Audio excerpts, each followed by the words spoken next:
yet. It's gonna say live. And we are live. I love that. I love StreamYard, how it just goes live. And we are live, another industry live. I'm ThatKimberly. Hello and welcome. Thank you for joining us.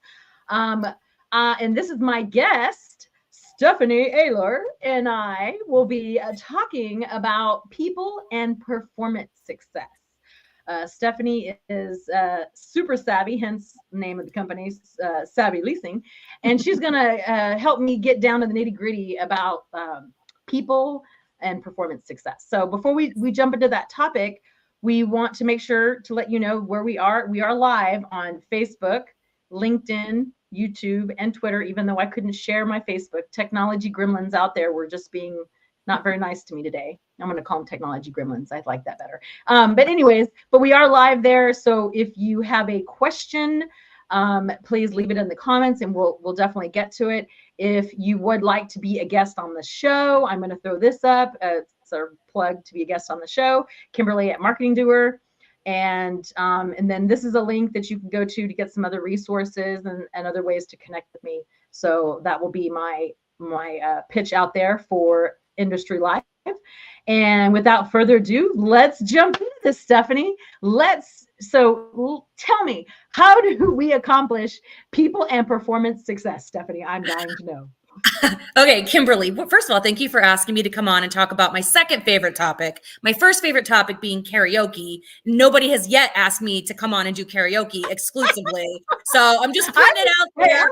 I'm game. Even though I suck at karaoke, I'd be game to talk about karaoke with you. That would be my number one. It would be less talking, a little more singing, but you get it. So yes, I love people and performance success. I love talking about people's success. That's actually one of the reasons that at PMG, we rebranded the HR department to be the people success department. You know, we believed that people operations, people, human resources were all about being people success. And so we actually fully rebranded our HR department. How was that? Did everybody come along with that, or was that a huge undertaking? It was, everybody came along with it. I think it took a while for the kind of trickle down effect because, people are used to calling HR or talking HR. But what was great is that we really just flipped that perception of what HR is. And, when I would call, instead of being like, hi, it's Stephanie from HR, I'd be like, hi, it's Stephanie from People Success. And it's like, oh, People Success, why are they calling me? That's so exciting versus why is HR calling me? And it was not always calling for bad reasons sometimes. And a lot of my team was calling for good reasons. We would call and congratulate on promotions. We'd call and congratulate on meeting goals, core value acknowledgments. So it was definitely like a shift, and it wasn't overnight. But I was really proud. Yeah, never overnight. Yeah, I wish. Never. Immediate results. Well, I'm an overnight success 25 years later. But when we did a little survey at the end of our time before PMG merged into RPM Living, and we asked like what HR and people success kind of meant to our teams, and they said that they felt that HR or people success were advocates for them, and it was, I will take that with me forever. That was such a great experience. But when you have that mindset about people's success, then there are certain things that have to happen in your organization, in performance management, in order to achieve that. And well, we're doing some things wrong. And we only have 26 minutes to talk because we could do like mindful. You got to be mindful of the 30 minutes. I know. We could do like a Jerry Lewis telethon marathon talk on performance management, like all day long. But since we only have 25 minutes now, or 26 minutes, let's talk about the fact that I have to report a murder. Oh, I do. Okay. I'm actually confessing. Okay, that you're going to murder. Live. I get it. You got scared for a second. Live on Kimberly Industry Live. I am confessing that I murdered and killed annual performance reviews, and everyone else should do it too. Yeah. Those performance reviews really gave me I remember at CTM when we didn't do performance reviews in the beginning, and we slowly started doing them, but it was always like we always felt behind, and it was like we were always managing the reviews and not managing the business or our people, right? Like Right. So I get it. They've become a to-do, a check the box action item versus any sort of value in performance management or performance improvement. Now, I will say this, I bet the first thing that people, other than worried that I was going to jail for murder, after they realized I was joking, the first thing they probably thought was, well, what about our annual raises? What about our, merit increases? What about them? Well, here's what about them. First of all, decouple those. Decouple the performance reviews from your salary increases. So do your COLA. Salary increases should just come. They should just happen. Exactly. Everything else goes up. So salary. So you should manage and have the expectation that the salary is going to go up. Exactly. Budget for throughout the year merit increases. Budget your COLA or the cost of living adjustments annually if you need to. But the performance raises or merit increases should be done throughout the year. One of my a person that I look up to in this industry, she told me, hi Lana, she told me calls in her company shock and awe. She will just shock and awe with bonuses and performance increases based on KPIs. So they know what's expected of them. And what's beautiful is if you're not doing just an annual performance review, you also know if you're meeting expectations. And I'll tell you what is replacing performance reviews in just a second, or should be. Okay. So then she can just shock and awe with them. And this is the way. This is the way that we move forward with more performance and people's success, is ongoing feedback loops and throw out the annual performance reviews. Yeah. Okay. I did a little digging. If you're not communicating and you're not giving feedback and you're not in the feedback loop, you're definitely missing. Yeah, exactly. So I did a little digging because I was kind of curious after we talked about doing this topic. Performance reviews really became like very fashionable during like World War II. It was a military kind of thing for performance appraisals.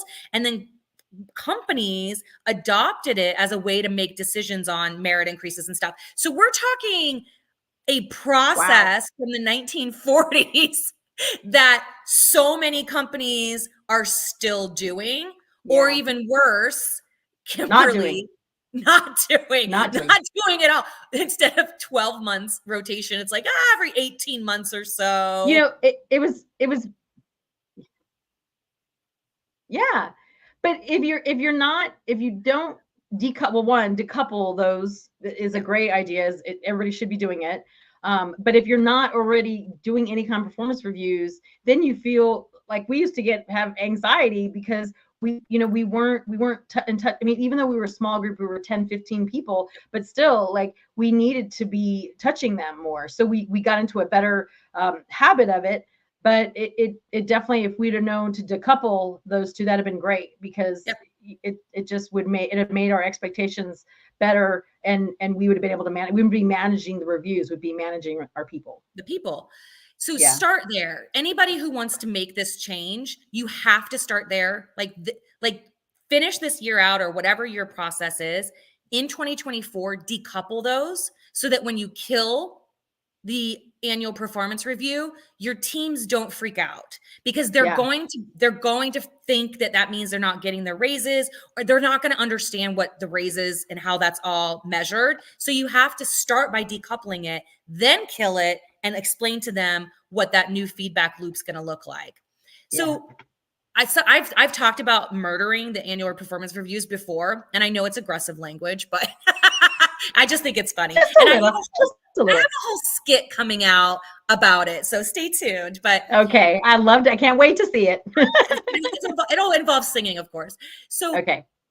a lot of people ask me, well, why are you so against it? Well, first of all, it's not me. I mean, it's the industry and the performance As a whole. management and people success world is changing. Yes, people Yeah. need constant feedback. But HR shouldn't be looked at as a bad. If the HR is always looked at bad instead of being helpful. Helpful, it should be human resources. So I agree with changing the name, people success, because human, that's a person, people, yes, success, it can also come from resources, having resources. So those are two. Get rid of the name human resources for sure. Yeah, I mean, we're not there. That denotation is just outdated at this point. Yeah. HR does so much more than kind of push papers around and process benefits. I mean, it is its own, employee experience department, or it should be. Okay. Yeah. So here's why I killed the annual performance reviews. When years and years and years ago, I had just sat down with my boss and he gave me all 5 out of 5 on my review. I crushed it that year. And I knew I was doing well, but it was, it was nice to actually hear about it. Yeah. Everybody likes the feedback. Yeah. Everybody likes one time in the year. So, but there's this little box at the end of that review document. And it was, what is an area of improvement for this employee into the next year? Keep in mind, I just literally got a 5-star review. And he told me that he had to put something down because he had to. It was those are the rules. Checking a box. And he said I needed more humility. You needed more humility? Wait, you? I'm sorry, friend, but you just gave me a 5-star review and you're telling me that I need more humility. I mean, I was young then, back in the day, and I was not well equipped to handle what is clearly unnecessary criticism. And I cried. I did. I cried in this 5-star review, and he didn't know how to handle that. That's a whole different show. But besides all of that, the fact that it was unnecessary, that he had to put an area of improvement and he had to make something up. How do you even measure that? How would he have measured that I was more humble in the next year? Yeah. That was ridiculous. That's very bad management on his side. It was so bad. And I've always wanted a better way to do it. And after 25 years now in management and people performance and all different types of ways of doing that, I realized that it is not helping boost employee morale or improving or managing performance using these annual reviews. It really is just a check the box, or like you said, if they even do it. And I will be quite blunt with our audience here today. Have y'all heard of malicious compliance? No, what is malicious compliance? So malicious compliance is where you follow the orders of your boss, knowing that they might have an unintended result. So it sort of implies that you're following the order in a way that ignores the intent. The thing is, I would do those self-evaluations that they required before your annual review. I started maliciously complying because I didn't want some unnecessary criticism that really just didn't feel right or make sense or wasn't measurable. So I would just evaluate myself 3 out of 5s. Oh, instead of giving yourself, instead of giving myself what I felt like I really earned, I would give myself 3 out of 5s, maybe some 4 sprinkled in. But I always wanted to look like I had room for improvement and could show improvement year over year because they were coupling merit increases with improvement on your performance reviews. That's ridiculous. They were losing out on me trying to, me or any of the me's out there trying to really evaluate my own performance and really being introspective. I was just checking a box, maliciously complying. And I remember one of my bosses, he's like, "Really, Stephanie, you got a 3 on enthusiasm?" Right there, he should have known. But a lot of the but look at what happened from what because they were just checking the box and doing these performance reviews half-assed, excuse my language, Yeah. but in a way that it wasn't thinking about the employee, then and it caused a ripple effect where you now are trying to just do, like you said, out of compliance, instead of really having real expectations to meet and a Right. real plan, a real strategy. It doesn't sound like there was a real strategy. Yeah, absolutely. I mean, first of all, the infrequency of an annual performance review is the biggest problem with it. There's a huge disconnect between looking at my performance one time a year and being in a feedback loop. And like I said, we're going to get to what that feedback loop could look like. Yeah. But it really breeds discontent, and you create stress and anxiety around it, right? Like, especially if you're not getting it done, or they have to do the self-evaluation first. Mm-hmm. And there's just, it is not currently executed in the best fashion. Plus, the way that we do it, we're focusing on that past performance, nothing about the future other than that, what do I need to improve on next year? Yeah. Crap. For the most part, it is a snapshot of the past and not the future. And so you're not laying out real expectations or giving any prescriptive guidance so that I know how to improve. One time a year is just not good enough. And now I know a Yeah. lot of people be like, oh no, well, we do some other things throughout the year. We do like the quarterly ones or whatever. That's not what I'm talking about. Ongoing real-time communication. I am talking about weekly or bi-weekly. And I'm serious about this. You are encouraging ongoing communication between manager and team, right? And Mm-hmm. they are doing it in a meaningful, constructive way. That one-on-one can be very much related to, say, we were going to be relating them to our core values. So your one-on-one would be how you were managing the different core values in our organization. And so it's like, if somebody did, just for yep, example purposes, if yep, somebody did if the interaction between Susie Q and Joe Bob, something happened that it touched on and it amplified one of their core values, the manager could come back and say, why, thank you, Susie Q. That was a great way you did X, Y, and Z with Bob. Right? yeah.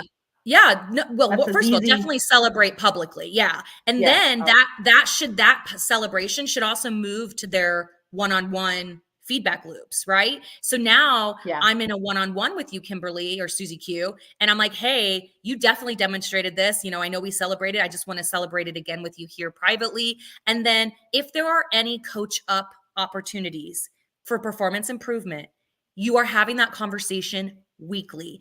Kimberly, you didn't nail this core value of consistency because the owner reports have been late this week. Okay. So now next week we're going to look and see how Kimberly did to improve that. Not in 12 months. In 12 months, Kimberly, I'm using you, poor Kimberly, poor you. Yeah, that's Kimberly, okay. you could have been late 51 out of 52 weeks by the time I bring it Yeah. up. And how is Yeah. that valuable to the employee or the Or company? at Right. all. Everybody's going to be just pissed off.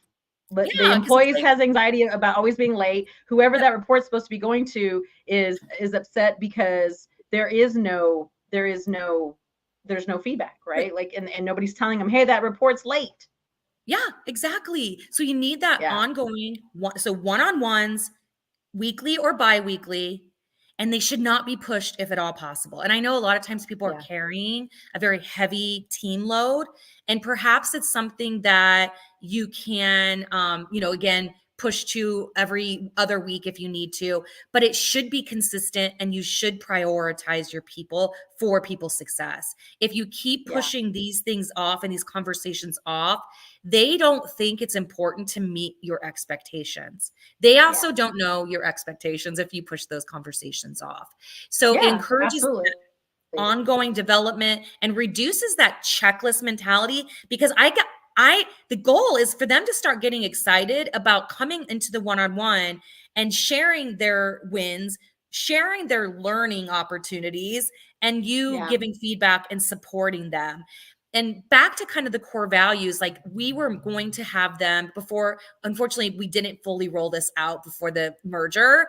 But what we are going to do is the one-on-ones were tied to the core values, and the core values had, expectations and KPIs sort of, attached to them, right? So every KPI, every expectation was correlated to a core value. So it was very easy for us to do what we were just talking about and tie it all together. So I would Yeah. ask questions of the group watching. If you can't do that, if you think, oh gosh, I could never tie a one-on-one and performance discussion to our core values, then something's not right with your core values. Yeah. Right? Like Yeah. there should be some synergy there. And so maybe that's where you need to first decouple the Mhm. races. Yeah. Second, go back and re-look at your core values and your KPIs and expectations and map those. And then start having these ongoing, consistent feedback conversations with your team. This is what a good company culture is all about. This kind of strengthening of the manager and employee dynamic, this kind of, confirmation of where we stand, because we all want to know where we stand on Yeah. an We do. ongoing regular basis, not Yeah. one time a year. Yeah. That is what good company culture is all about. That is what reduces your employee turnover. That's what makes people excited about working with you when they see what's going on in your organization. And that's what makes the employee experience top notch. And it also creates a meaningful workplace that your employees know that they're supportive. They're it creates a positive environment. It's not toxic, for Yes. sure, because it's so open and people are communicating and it's transparent. All of that is the best environment anyone could ask for. Yeah. Thank you, Christy. uh I'm not going to mispronounce her name. Christy F. Christy Yes, she is. Pickard. Hey. Thank you. um Yes. I appreciate that yes, comment. is definitely something that we shouldn't take for granted, and that everybody should be its own little people success. Everybody should have that mindful, even if you have an HR or you don't, but thinking about your team's success Mm-hmm. is collaboratively as a whole is important. Yep. And I know a lot of people because again, I think this is a big shift in what has been almost 100 years of company corporate policy, right? As these annual Yeah. reviews. So a lot of people provide, they kind of push back a little bit at me. And I love that because it's like, bring it.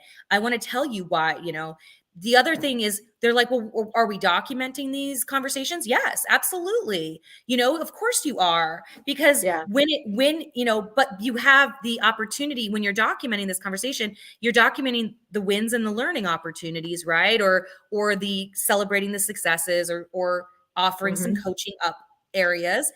I And then love that. I love how you say coaching up people. yes, Coaching that's up right. is, Coaching yeah. up. So the next week I go back to where they needed coached up and I'm Mm-hmm. checking on the status Yeah. the next week. Yeah. And here's what happens, because then people are like, well, when do I put them on a PIP, a performance improvement plan? When do I write them up? When do I do all these things? Well, here's the deal is Hopefully you don't have to. exactly. You're going to see a reduction in those types of corrective actions when you are ongoing communications, laying out expectations, and then holding each other accountable to them on a weekly or biweekly basis at the most infrequent. That changes the game. Now, I love talking about PIPs. I can go on. That's another 30-minute conversation because Yeah. I actually have a wrap for that.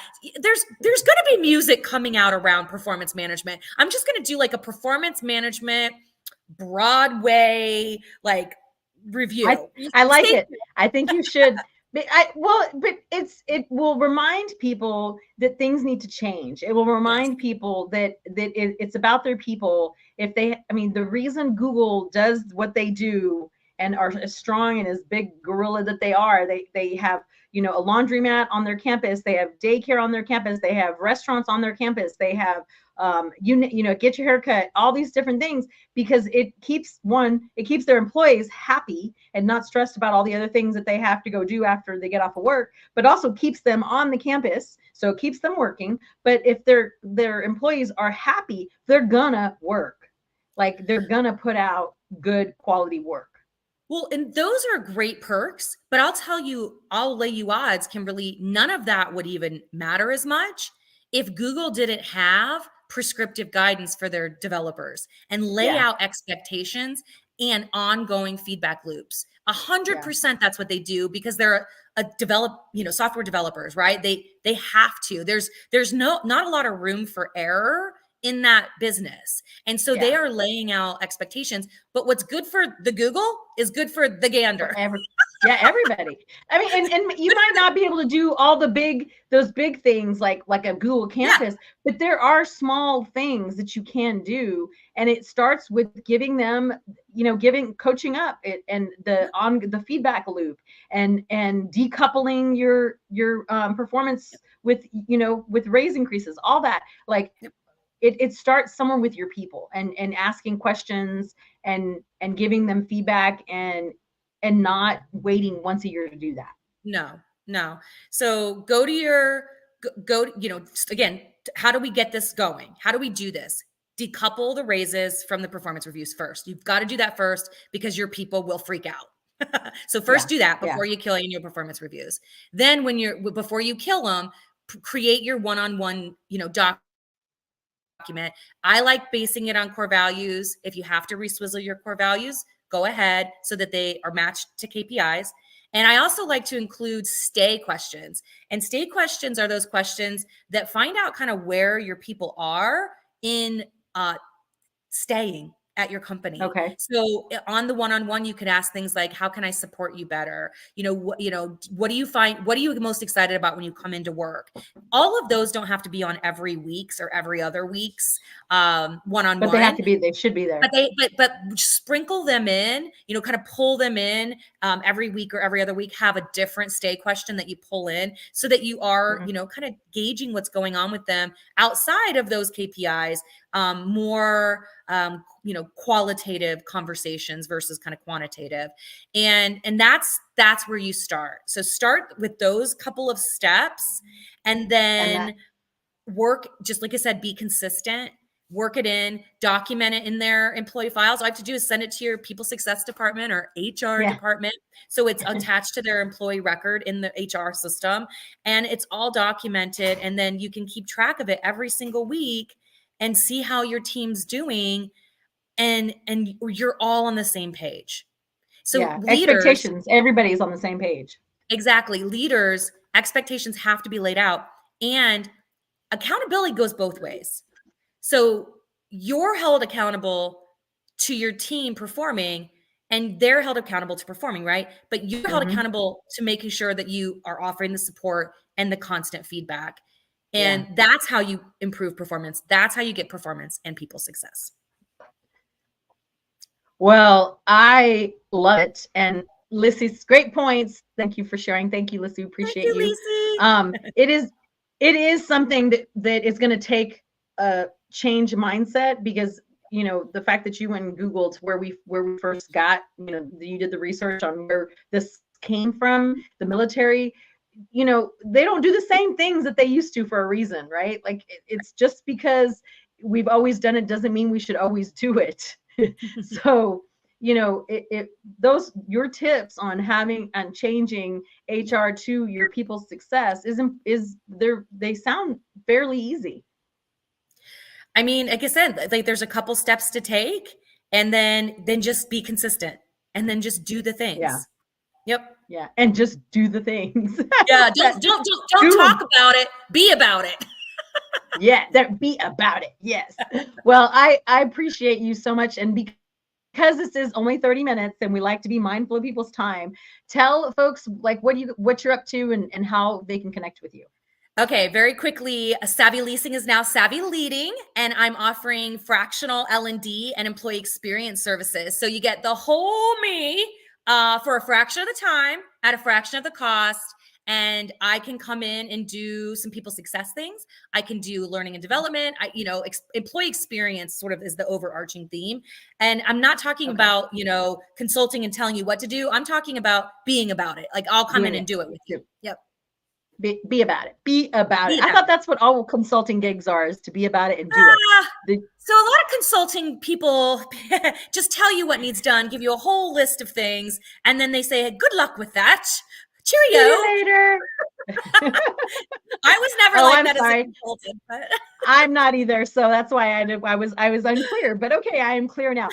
But savvy leading. Okay, but this is still your email address. People can still Stephanie at connect Savvy with you. Leasing. Yep, Stephanie at savvyleasing.com or on LinkedIn. I'm very active on LinkedIn. I appreciate you, Kimberly. Thank you. Well, I appreciate you. And thank you, everyone that does join us on the replay. If you watch on the replay, put hashtag replay and what city you watched us from. So for example, hashtag replay Houston, I like to tell people just for an example, but if you do have a question for Stephanie, make sure you tag her, because that will be easier in the comments for her to be able to get to. So, but I do appreciate you, Stephanie, so much for joining us. It is definitely, there's so much we can dig into, and we'll have you back to hit one of your PIP talks, or even what was the other one that was a whole other crying? What to do when employees cry? Yes, crying would be a whole nother. Yes, absolutely. Because I'm what to do if you cry? What to do if they cry? Yeah, what to do if they cry? I love it. I love it. Okay, well, thank you so much, Stephanie. And until next week, everyone, remember, sharing is caring. See you next Tuesday.